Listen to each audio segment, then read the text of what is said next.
My name is Louise Ramage and I am also from the On Track programme.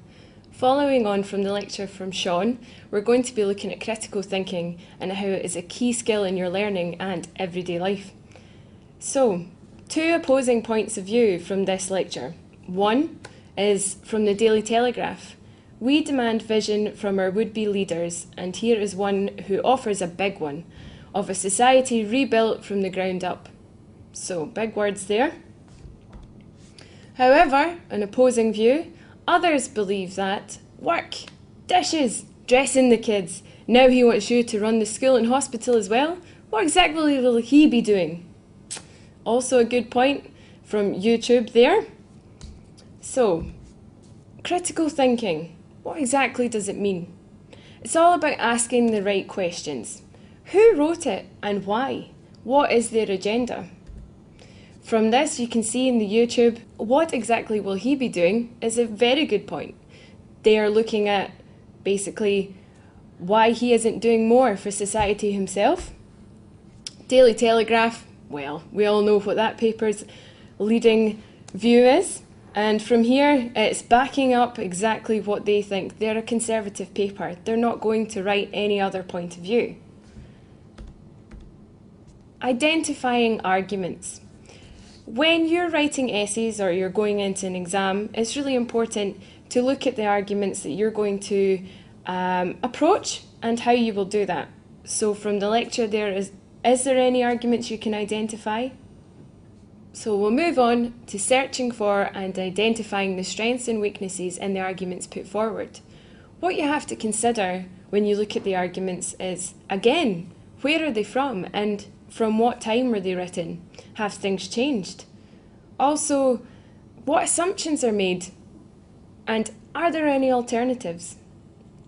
Evaluating evidence. This is important because, again, it's all about the W's. Well, who wrote it, why and when? Go over what you have and who it's from. And understanding differing viewpoints. This will help to strengthen your argument. If you can foresee what the other side is going to say, then you will have all the answers and there'll be no surprises. And you will have a stronger and more structured argument. Now we'll move on to deconstructing academic questions. This is an extremely important tool because you need to take a step back and really evaluate what you're being asked. Firstly, there's three key elements: subject, focus, and command words. Subject is your general topic and theme. It will be asking, what's the question really about? And from which topic in the course does it come from? That means that you can relay it back to a past topic you have looked at before. Focus, this is crucial. Could be in danger of not answering the right question. You could go off on a tangent and not really hone in on what it is they're asking you. Thirdly, command words. These are words that give you pointers on how you answer the question. They can change the tone and the feel of the argument. I always think of an egg timer. Subject, focus, command words help you to open out again as you answer the question. So, let's look at examples from the slides. Analyse how the current economic climate could dictate the outcomes of the big society. Well, your subject there would be the big society as a whole. That's the general topic. Focus would be the current economic climate, and your command words would be analyse. Now, when answering this, you would have to give a rounded, detailed answer about how exactly the current economic climate dictates the outcomes of the big society. It would be a rounded look at it, and there would be no strong argument for or against. It would have to encapsulate everything. Secondly, debate how the big society could be constructed as a smokescreen for the Conservatives during a difficult political period. So, again, your subject is the big society as a whole, and your focus would definitely be smokescreen for the Conservatives, because your command is debate. Now, you would have to really look at both sides of that, and the debate would end in you coming to a definite conclusion of what side you are on.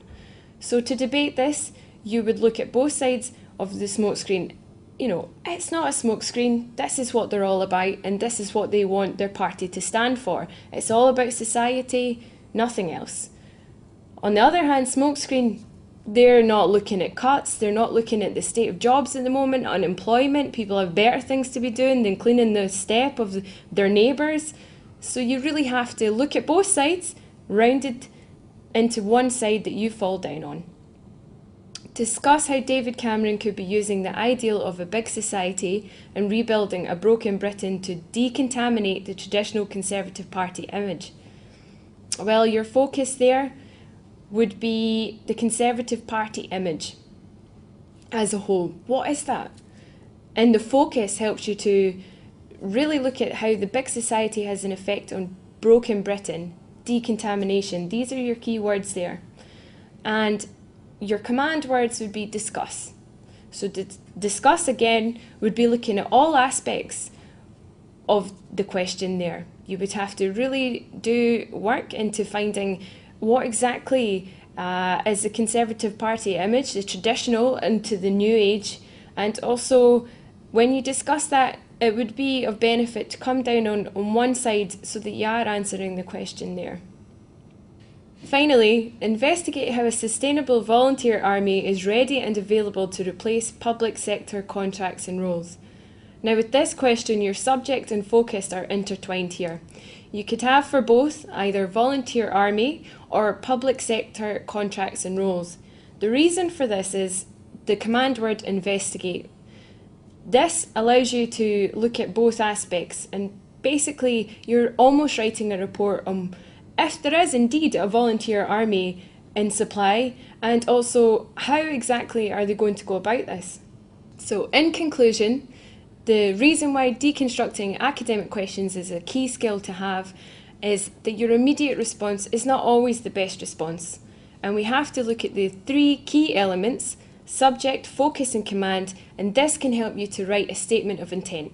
This can be used for an essay or indeed in exam situations. This is basically just the introduction to an essay to allow you to investigate what it is you're looking at and how exactly you're going to go about this.